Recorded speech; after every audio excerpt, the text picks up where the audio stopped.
Alors bon, bonjour à tous, si vous me voyez donc en rediffusion. Je vais faire le feedback ici de l'épreuve intégrée de la première session 2023-2024. Alors, si on ne peut pas tarder, je vais vous partager un peu mes notes que j'ai pu prendre pendant l'épreuve.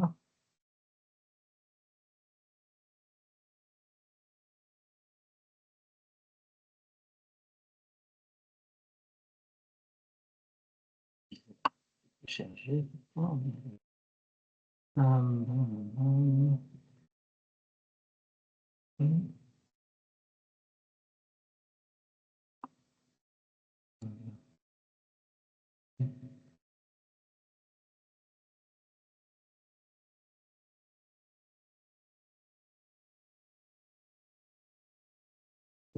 tant pis, ça me va. Bon alors, première chose, d'abord au niveau donc de la présentation, important que vous sachiez un petit peu que c'est un critère important, au niveau de l'évaluation, une façon de vous tenir droit, face au public, face au jury, que vous, balayez la salle du regard et vous n'êtes pas figé. Donc ce qui ressortait le plus, c'était certaines personnes qui avaient un ton plutôt faible, une voix qui était trop fluette, ils sont une voix un petit peu faible, ça, ils ne peuvent pas trop parler fort. Essayez d'avoir plus de présence avec la voix. Entraînez-vous à parler fort.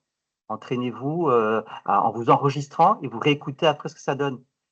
Donc voilà, ça c'est vraiment, je suis sûr, il y a un critère, hein, dans la grille, le ton, la façon de présenter, est-ce qu'on est monotone? Deuxième aspect pour le ton, monotone, ça veut dire que c'est toujours un peu le même ton comme ça, il n'y a pas de nuance et à un moment donné, ça commence à devenir ennuyeux, puis on s'endort. Il faut avoir du dynamisme. Le dynamisme, c'est, parler normalement, mais tout d'un coup, il y a des temps de pause. Il y a certains mots qu'on va mettre en évidence, en haussant le ton, mais pas tout n'importe quoi, hein. Si par exemple, vous allez parler de MVC, modèle, vue, contrôleur. Vous voyez comme je pose les mots, et ce sont des mots techniques, des mots importants pour justifier, pour montrer, pour prouver que vous maîtrisez le sujet. Donc, essayez de ne pas parler comme ça, même alors je vais avoir un ton normal, mais un ton normal où je n'ai pas vraiment de dynamisme et je raconte tout de la même façon et j'ai pas de mon rythme est toujours à peu près le même et alors à un moment donné, on s'ennuie, à un moment donné, on s'endort et je vais même un petit peu trop vite. Vous voyez? Différence avec, là, j'essaie de parler avec un ton, qui est, soutenu. En même temps, je marque certaines pauses, et puis il y a certains mots qui sont mis en avant, pour, rendre le propos plus dynamique. Voilà. Entraînez-vous, enregistrez-vous, réécoutez. Alors les les hésitations, c'est un petit peu normal qu'on puisse encore en avoir, tout le monde n'est pas parfait évidemment, mais il y a des oui là j'ai fait un là, oui, mais il y a des qui sont dus en fait à l'ignorance, hein, le manque de maîtrise et nous, on sait les déceler. On va tout simplement, être indulgent avec les naturels en fait, qui viennent parce qu'on cherche, qui sont dans sa tête, hein, on réfléchit, et on va chercher quelque chose, une idée dans sa tête. Mais ça attention, hein, vous êtes censé vous entraîner, vous allez répéter, répéter. Vous n'avez qu'en fait que 10 minutes de présentation. Donc si vous n'êtes pas capable de mémoriser 10 minutes de speech, pour lequel après vous pouvez improviser, être à l'aise, ça veut dire que vous n'avez pas suffisamment préparé. Donc, c'est normal qu'il puisse y avoir des petits parce qu'on cherche maintenant à coller. Tiens, je dois parler de quoi encore? Ah oui, voilà. Vous voyez? Ça, c'est normal. Mais quand vous êtes en train de parler d'un sujet, d'une partie de votre sujet, voilà, par exemple, je vais parler de la sécurité, à ce moment-là, il ne doit plus vraiment y avoir d'hésitation parce que vous savez, vous avez votre slide, vous savez qu'il y a ce point-là, puis ce point-là, puis ce point-là. Voilà, OK? De nouveau, vous vous enregistrez, vous écoutez la quantité de si ce sont des qui peuvent être pas un peu normales, un peu naturels, un peu normaux, pardon, ou vous trouvez qu'il y en a peut-être très peu qui sont dus au fait que vous avez beaucoup d'oubli. Quand vous enregistrez, sans notes, hein, essayez de faire ça de mémoire, hein. Bien sûr, vous avez vos slides devant vous, vous les passez en revue, vous racontez les choses, mais essayez de ne pas avoir, tout votre texte évidemment devant vous. OK, autre élément de présentation, là c'est au niveau de la posture, votre corps. Il y en a beaucoup qui ont des balancements nerveux, ça veut dire qu'ils vont balancer de gauche à droite pendant toute leur présentation comme ça. Et peut-être que vous vous en rendez pas compte, mais à un moment donné, ça devient un tic comme ça devient un peu énervant. On n'est plus, vraiment, concentré sur ce que vous dites, mais on vous voit bouger. Vous voyez? Et vous voyez comme ça devient un peu énervant ici. Donc essayez de maîtriser ce corps. Ça ne veut pas dire qu'il faut rester figé et ne pas bouger de toute la présentation, hein. Il peut y avoir de la circulation, vous bougez à gauche, à droite, non pas comme ça en balancement, hein, mais vous allez par exemple sur le côté de gauche, vous racontez le point suivant, vous revenez sur le côté droit, vous abordez un autre point. Vous pouvez jouer avec ça aussi, pas juste rester coincé derrière votre bureau parce que vous devez faire, enter pour passer à la dia suivante à chaque fois. Libérez-vous de ça. Bien sûr qu'il faut passer à la dia suivante, donc il faut aussi maîtriser cette distance pour pouvoir rapidement revenir et appuyer sur cette barre d'espace ou ce bouton enter. Si vous n'êtes pas confortable avec l'idée de vous éloigner du bureau, OK, restez au bureau, mais vous pouvez, aller à droite du bureau, à gauche du bureau. Votre distance de bras vous permet facilement, de toucher quand même votre clavier pour aller au suivant ou de toucher la souris. On peut aussi appuyer sur le clic de la souris, le bouton de la souris pour passer à la dia suivante et le câble de la souris est plus long. Entraînez-vous aussi à ça. Vous pouvez venir dans le local, vous exercer avant la défense. Donc voilà 3 points qu'on avait identifiés ici, qui étaient vraiment récurrents, au niveau de la faiblesse de la voix, du corps et cetera. Présentation. Votre support de présentation, alors il y a un gros problème de lisibilité. Il y a des étudiants qui ne se rendent pas compte que c'est trop petit. Alors ils ont, leur dia devant eux, ils voient ça devant un écran qui est à, bah, pas plus de 30 centimètres, hein. Là, je suis à 30 centimètres à peu près de mon écran et donc j'ai l'impression que tout est lisible. Mais, la première rangée du jury est à plus de 2 mètres, hein, je pense 2 mètres 50 comme ça.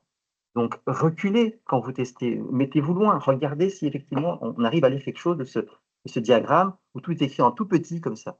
Donc si c'est trop petit, niet, vous zoomez, vous agrandissez c'est pas la dia qu'on zoome, vous agrandissez l'image pour qu'on la voie bien de loin. Oui, mais on peut pas tout voir. C'est pas grave, découpez en plusieurs dias. Vous pouvez faire une première dia où on a une vue d'ensemble et puis, dia suivante, vous avez zoomé sur l'image, sur un détail important, telle classe, tel use case, qu'on peut mieux lire. C'est très important parce que sinon, pendant que vous racontez, pendant que vous montrez cette dia, ça crée du bruit dans le chef du jury qui n'arrive pas à lire, qui est déconcentré sur ce que vous dites parce qu'il essaie de déchiffrer ce que vous avez lu. Oui, bien sûr, on a lu votre rapport d'analyse, mais là, on essaie d'accrocher ce que vous racontez avec ce que vous présentez. Hein, donc de toute façon, on va quand même essayer de voir, oui, là, il est en train de nous parler d'héritage et on regarde, la flèche, elle est comment? Elle est trop petite, j'arrive pas à lire. Voilà, ça nous distrait. Vous pouvez avoir des dias d'ensemble et des dias de détail. Nombre de dias, pas trop de dias. Si vous avez 50 dias, vous ne retiendrez jamais ça en 10 minutes. Maintenant, quand je parle justement de dias de détail, hein, dias d'ensemble, évidemment, ça va multiplier le nombre de dias, mais vous n'avez pas passé 1 minute sur la dia de présentation générale. Vous la montrer rapidement. Voilà mon schéma, diagramme de classe ou use case. Et là, on va faire un zoom sur, et vous passez à la dia suivante, qui est une dia de détail, sur la partie donc administrateur. Voilà. Et on regarde que l'administrateur, c'est en plus grand, on voit mieux. Donc il y a des dias qui vont compter pour 10 secondes, d'autres dias qui vont compter pour 30 secondes. Essayez de timer ça. Il y a moyen de le faire dans PowerPoint, il y a moyen de mettre un minutage sur chaque dia. Quand vous vous entraînez, il va enregistrer combien de temps prend chaque dia avant que vous n'appuyiez sur, suivant. Et après, vous allez pouvoir voir effectivement si les dias sont trop longues ou pas. L'orthographe, il y a un critère, dans notre grille, il y a un critère orthographe, voilà, grammaire, orthographe. C'est un manquement si vous ne faites pas attention à ça, à la fois dans votre rapport écrit. Alors dans le support de présentation, c'est encore plus flagrant parce que là, on a le nez dessus, quoi. Le pire, c'est qu'on a vu souvent des fautes d'orthographe sur la première dia, où il y a votre titre de sujet, votre nom, l'ICC, le nom des enseignants et voilà, on peut voir des fautes là, c'est quand même dramatique. Bon alors, pour ceux qui ne se sentent pas concernés par tout ça, alors il y a d'autres éléments plus tiennent de l'analyse, par exemple. Des diagrammes qui manquent, pourtant vous aviez un rapport d'analyse à faire avec toute une série de diagrammes que l'on demande. Certains font l'impasse de certains diagrammes, alors vous vous mettez forcément à défaut. N'oubliez pas que vous êtes en seconde session, là, pour ceux qui doivent représenter en seconde session. Pour ceux qui n'ont pas présenté du tout en première session, il y a qu'une chance, là, sinon vous attendez l'année prochaine. Donc, essayez de respecter vraiment ces contraintes. Tous les diagrammes doivent être là. Dans votre rapport. Dans le PowerPoint de présentation, il se peut que vous ne montriez pas tous, parce que vous voulez vous focaliser éventuellement sur les use cases, le diagramme de cas, le diagramme de classe et le diagramme d'état de transition, éventuellement. Ce sont ces trois-là qui vont être importants lors de la présentation. Un diagramme de navigation, on pourrait très bien ne pas le mettre, il sera dans le rapport. Diagramme de séquence système peut être dans le rapport. Vous êtes concentré sur nous présenter l'aspect statique du problème, et pour l'aspect dynamique, on a l'état de transition.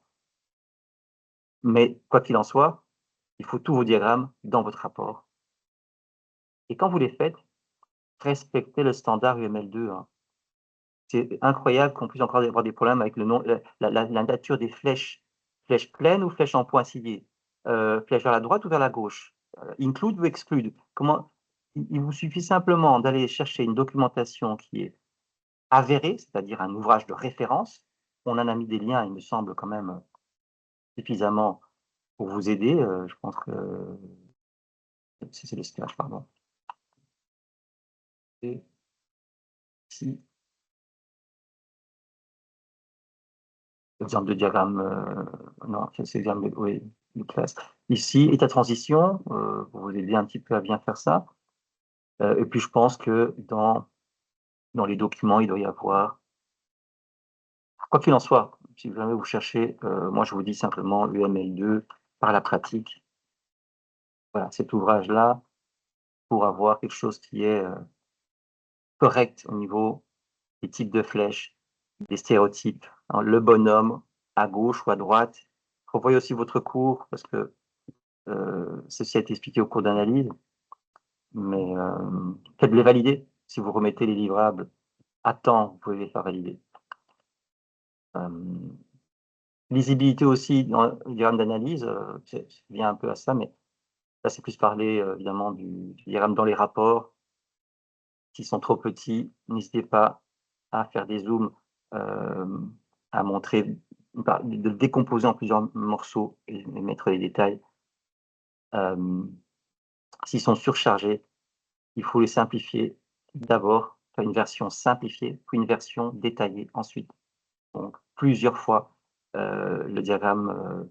Et c'est aussi ce que vous voyez dans le livre ici, hein, on vous montre le processus d'analyse où on aura plusieurs étapes. Je rappelle que dans le chapitre 7 et le chapitre 8, il y a 2 études de cas. Et on voit au fur et à mesure que les diagrammes au début sont très généraux, et puis après ils vont se détailler de plus en plus pour arriver à un diagramme très complexe. Si vous ne présentez que la version finale, c'est plus dur à lire. Et c'est peut-être intéressant de commencer par une présentation assez générale, première version, puis dernière version. Ça aide aussi la lisibilité et pour enlever le côté surchargé de vos diagrammes. Éléments mal disposés, vous avez un schéma de base de données par exemple, hein, où on va voir les tables un peu dans tous les sens. Ici, si je demande, on peut voir quand même qu'il y a un travail de propreté à avoir ici. Vous voyez l'organisation des tables, c'est très propre, c'est très lisible. Même quand il y a beaucoup de tables, il y a moyen quand même d'être assez propre et bien disposé. Et parfois, des étudiants qui les superposent les uns sur les autres, ou ça, voilà. Prenez le temps de bien. Alors, si votre logiciel n'est pas pratique, essayez d'utiliser un logiciel qui vous permet facilement de glisser, d'organiser ces tables de façon lisible. OK. Et je ne l'ai pas noté là, mais n'oubliez pas évidemment les 2 modèles ici qu'on vous donne pour respecter la nature d'un diagramme d'état de transition. Je pense qu'on a eu que qu'un seul étudiant qui a mal fait cette fois-ci. L'état de transition, c'est bien un objet qui change d'état. Par exemple, la facture, est-ce qu'elle est payée ou pas payée? Elle va changer d'état en fonction la commande, plutôt la commande en cours, commande finalisée et cetera. Donc les différents états du champ statut, hein, dans la base de données de ce modèle-là. Au niveau du développement, n'oubliez pas que vous devez justifier, le votre capacité à implémenter du code et donc on remarque que vous ne montrez pas suffisamment certaines choses. Pourquoi? Et avant d'aborder ça, je viens un petit peu sur d'autres écueils. Trop de blabla. Vous perdez du temps à nous baratiner, nous inventer, ou nous copier-coller, de la théorie, OK? «Oh oui, HTML5, c'est ceci, HTTP, c'est le protocole, Vous nous faites des définitions. Ne perdez pas votre temps avec ça, vous n'avez que 10 minutes. Les technologies, ah oui, j'ai voulu utiliser JavaScript parce que c'est quand même, une bonne technologie. Ah, j'ai voulu utiliser React parce que c'est le framework le plus utilisé. Allez rapidement sur vos choix techniques. Vous avez une dia, vous dites: «Voilà, j'ai utilisé les technologies HTML5, du Python avec le framework Django par exemple, une base de données MySQL» et puis on avance. Voilà. Je l'ai dit, ça m'a même pas pris, 10 secondes. Après on peut vouloir justifier ces choix-là, mais ne perdez pas trop de temps à le justifier non plus, hein, voilà. Un bon conseil, ne justifiez pas vos choix technologiques trop longtemps, justifiez plutôt vos développements longtemps. Et donc ça laisse pas assez de temps de parler de votre travail pour qu'on puisse estimer qu'effectivement, hein, vous en avez dans la jugeote. Parce que n'oubliez pas un truc, c'est que tout ce qui est écrit, le code source, le rapport écrit, il se peut très bien que ce soit quelqu'un d'autre qui l'ait fait. Donc on n'a pas la preuve que c'est votre compétence. Lors de la défense orale, vous nous prouvez que vous maîtrisez le vocabulaire, les concepts, que vous savez raconter votre on parle de story, d'épique, hein, en Scrum, hein, votre journée, votre, parcours de développement, tout ce projet, ce que vous avez vécu comme difficulté, OK? Vous n'êtes pas des commerciaux ou des tech évangélistes pour nous vendre telle technologie, tel langage de programmation, on s'en fiche, vous ne nous vendez pas ça et vous nous vendez votre produit logiciel, votre développement, le fait qu'il est ultra sécurisé, le fait que vous avez passé sous une kyrielle de tests unitaires, tests d'intégration, qui est robuste du coup. Il y a très peu d'étudiants qui nous parlent de tests, hein, qui ont vraiment testé avec des tests automatisés et cetera. Il y a très peu d'étudiants qui nous parlent bon, on a eu plus maintenant, plus de sécurité, ça c'est bien, c'est très bien, félicitations. N'hésitez pas à prouver davantage, hein, dire voilà, injection SQL, et avec quoi? Quelle technique? Avec le framework, tel machin. Attaque XSS, avec quoi exactement? Un CSRF, avec quoi? L'attaque par brute force, comment est-ce que vous l'empêchez? Citez-nous l'accès à des fonctionnalités non autorisées, hein. Dites-nous: «Ah oui, access control, c'est avec des rôles». Prouvez les choses. Hem, donc je suis en train de parler de ceci ici, ne parlez pas en franglais, c'est-à-dire que vous allez parler avec un mélange d'anglais et de français. Soit vous parlez en français authentification, soit vous parlez en anglais authentication. Hem, mais à ce moment-là, vous parlez entièrement en anglais. Entièrement en anglais. Est-ce que ça veut dire qu'on n'aime pas l'anglais? Il y a peut-être des termes, en anglais qui s'imposent, mais ne mélangez pas. Je veux dire par là que si l'étudiant en question avait dit, avait parlé de, hem, technique d'authentication, technique d'authentification, voilà. On peut parler du principe authorization et authentication, les 2 principes, et on les dit en anglais, mais si vous commencez une phrase, hein, une expression, technique d'authentication, c'est bizarre, c'est du franglais, mélange de français et d'anglais. Hem, le J'en reviens sur le temps, hein, parce que tout ce blabla, toutes ces pertes de temps font que vous avez très peu de temps pour la démo. Alors du coup, n'oubliez pas, ça produit quelque chose dans le chef du jury. Pas que moi, hein, je les ai vus, les autres membres du jury. Ça énerve, on s'énerve. On se dit: «Il ne reste plus qu'1 minute, 2 minutes pour faire la démo» et du coup, on n'est vraiment pas, heu, ouvert à ce que vous nous montrez l'excellent ouvrage que vous avez réalisé. Donc vous avez 15 minutes. Il me semble, je sais plus par cœur, 15 ou 20. En tout cas, vous avez une partie pour la théorie et ménagez quand même, ces 5 minutes pour la démo. Ne ne volez pas ce temps à la démo. OK? On doit pouvoir voir le fonctionnement de votre application. Alors, utiliser, je reviendrai là-dessus, ça c'est autre chose. C'est autre chose. Lisibilité des diagrammes, je parlais, respecter je reviens là-dessus tout à l'heure. Alors ici, nous sommes sur les choix, la justification du développement. Donc montrez-nous suffisamment que les difficultés rencontrées, étaient, pertinentes et que vous avez trouvé des solutions. Montrez-nous que vous avez respecté les standards, HTML5, standards, d'accessibilité, standards de, hem, de convention de nommage, au niveau de votre code, hem, standards d'ergonomie, voilà, des choses comme ça, hein. Vous avez fait du dry, don't repeat yourself. Vous avez fait du KISS, keep it simple. Voilà, toutes ces méthodologies de programmation, que vous avez fait, par exemple, vous avez utilisé design pattern, modèle du contrôleur, inversion de contrôle, singleton, voilà, et tout ça, c'est des arguments, hein, et qui montrent que vous maîtrisez le vocabulaire, que vous maîtrisez les concepts de programmation. Heu, bon, maintenant, vous allez me dire: «Vous n'avez pas fait tout ça». Ah mais c'est trop tard, c'est pas l'idée, c'est que si vous avez fait tout ça, mettez-le en avant. Voilà. Ne parlez pas du temps, comme j'ai dit tout à l'heure, à nous parler de blabla, à nous faire des définitions, mais au contraire, racontez-nous votre compétence. Le respect des bonnes pratiques, l'exigence de la sécurité, et donc de nouveau, ça, c'est pas du blabla, hein, c'est pas: «Oui, j'ai fait, au jour d'aujourd'hui, il est important de sécuriser un site internet, blablabli, blablabla». Non, il existe 10 failles principales, telles que le présente le site OWASP, dans son top 10, et je me suis attelé à sécuriser contre ça, ça, ça, ça et ça, et j'ai utilisé ça, ça, ça et ça dans les outils que j'avais à disposition. Voilà. Les tests automatisés, l'autonomie que vous avez acquise, oui, oui, j'ai acquis de l'autonomie, je suis maintenant capable tout seul, hein, d'appréhender ce genre de projet. Par contre, c'était les aspects où je suis un peu moins autonome, j'ai encore besoin d'approfondir. N'hésitez pas aussi à être un peu honnête aussi par rapport à vos compétences, parce que de toute façon, ça ne peut être que valorisé, hein, que vous montriez que vous avez conscience, de l'état, où vous en êtes, hein, du stade auquel vous en êtes, pardon. Hem, Créativité apportée, voilà, pas oublier ce critère de créativité. Votre sujet, les bateaux, on l'a déjà vu 1 milliard de fois, mais comment est-ce que vous vous positionnez par rapport à l'existant, par rapport au marché?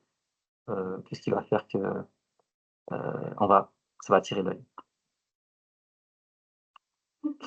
Je vais parler de ça tout à l'heure. Alors ici donc, ce que j'avais laissé de côté, utiliser un template, hein, pour vous faciliter l'aspect visuel. On a eu 2-3 étudiants, le front, le visuel était très, très basique, un petit peu vraiment décevant. Il y a moyen donc, pour faciliter l'intégration, avoir des beaux templates. Vous ne devez pas les coder vous-même, et à ce moment-là, ça donne déjà un look and feel, plus vendeur. Maintenant, si c'est trop tard, si vous n'avez pas eu le temps de le faire, bon dommage, mais heu, voilà, il y a peut-être moyen d'intégrer rapidement quelque chose d'un peu plus propre. Préparez bien votre présentation, il faut que vos câbles, vos connexions, tout ça, vous ayez vérifié. On ne peut pas perdre de temps, à ce que, ben, vous n'aviez pas le bon câble, vous ne savez pas comment basculer, en plein écran, et cetera, avec votre, ordinateur. Venez faire des tests, dont j'ai parlé. Respecter les contraintes, ne pas montrer l'inscription lors de la démo. Oui, quand vous faites votre démo, s'inscrire, se connecter, se déconnecter, ça ne nous intéresse pas. Modifier sa page de profil, ça ne nous intéresse pas. Montrez-nous un processus métier. Voilà. Si votre site est un site de vente, d'e-commerce, vous montrez-nous, voilà, la mise dans le panier, l'application d'un code promo éventuellement, le process, de livraison, et puis après l'achat, l'acte d'achat, voilà. Heu, il faut qu'on puisse voir de but en pardon, du début à la fin, connexion non comprise, hein, tout le processus. Donc pour ça, ça veut dire que vous avez déjà préparé sur votre ordinateur, il y a déjà 2 navigateurs différents, un connecté en tant qu'utilisateur, un connecté en tant qu'administrateur, et donc du coup, vous n'aurez plus besoin de vous connecter. Vous pouvez aussi enregistrer des users, des logins et mots de passe dans le navigateur.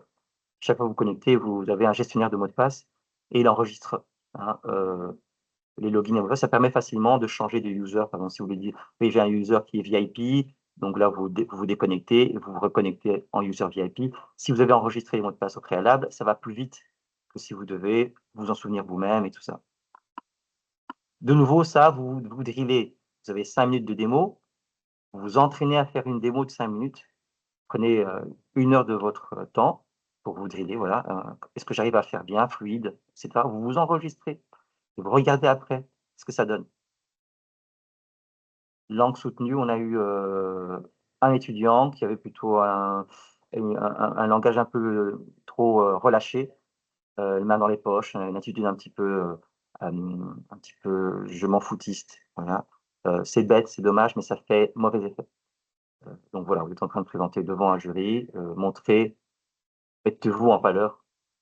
C'est le fait d'être un petit peu de faire du laisser-aller, ça vous dessert et c'est vous faites du mal à vous-même.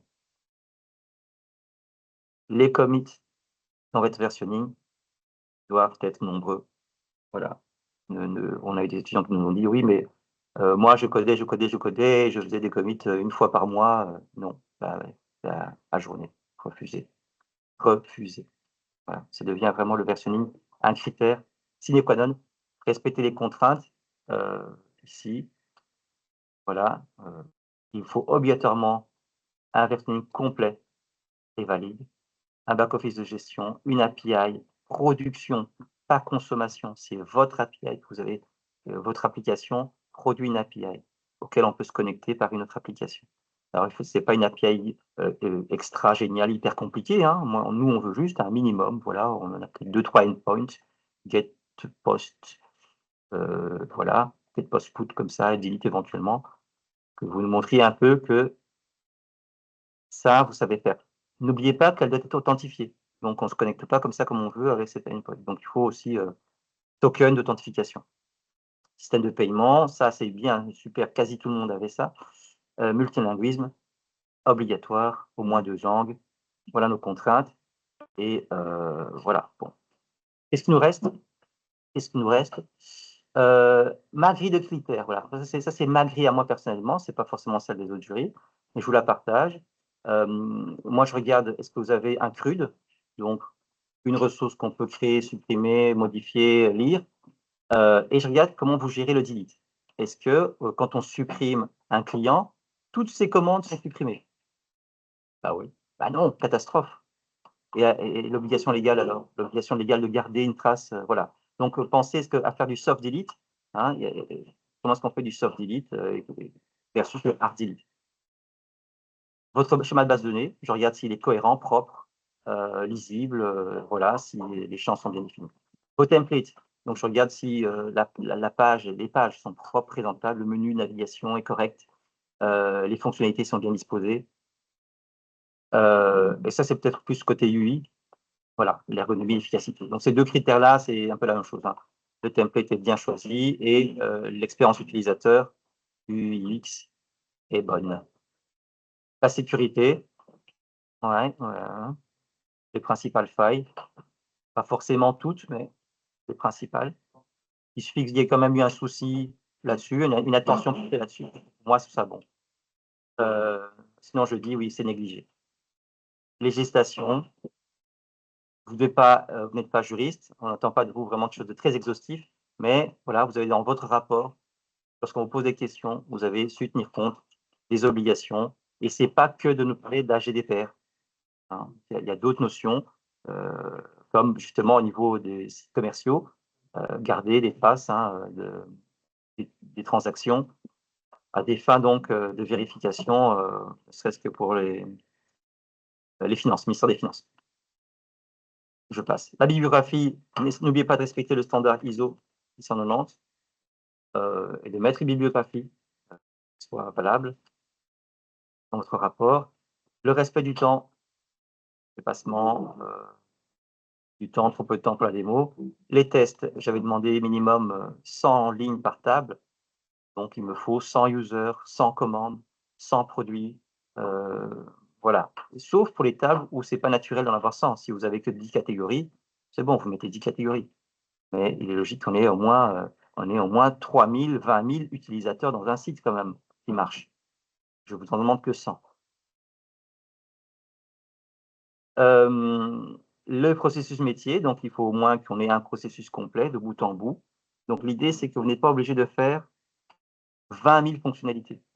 Et vous n'avez pas terminé, vous n'avez pas tout fait, pas grave.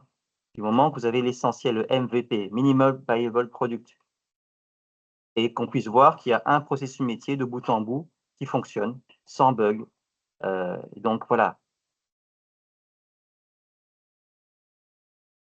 nettoyer, cleaner ça, que ce soit vraiment fluide, testé, sans bug connu. Une fois que vous avez votre processus principal qui est fait, après vous occupez des autres fonctionnalités. Ah oui, envoyer une newsletter. Ah oui, s'abonner au flux RSS. Ah oui, j'aimerais bien aussi faire ça. OK, après. D'abord, le processus. Si c'est une vente, hein, la vente. Si c'est une mise en relation, prise de rendez-vous dans un agenda, la prise de rendez-vous. Voilà. Voilà, je vous ai parlé de tout. On a eu au total donc 6 plus 6. Hem, 1er soir, un seul étudiant qui a réussi sur les 6. Deuxième soir, 3 étudiants, il me semble, ce qui fait 4 sur 12. C'est pas assez, heu et je pense que ceux qui ont été à la journée, ça devrait aller s'ils tiennent compte des remarques. Donc là, on est confiant, et donc on a juste un peu de doute par rapport d'inquiétude par rapport à ceux qui ne présentent qu'en seconde session parce que comme on a vu qu'il y avait des manquements, hem, des distractions, les étudiants se disent: «Ah bah tiens, j'ai pas fait le multilinguisme, c'est pas grave. Oh, j'ai pas fait l'API, c'est pas grave». Ça passera pas. Pitié de grâce, aidez-nous à vous aider. Venez nous voir si jamais il y a encore des doutes et alors, venez voir les autres professeurs qui j'ai une permanence, madame, mes collègues aussi, donc voilà. Vos remarques, vos questions, n'hésitez pas à me les envoyer sur ce feedback et on se retrouve, très bientôt. Bonne préparation. Au revoir.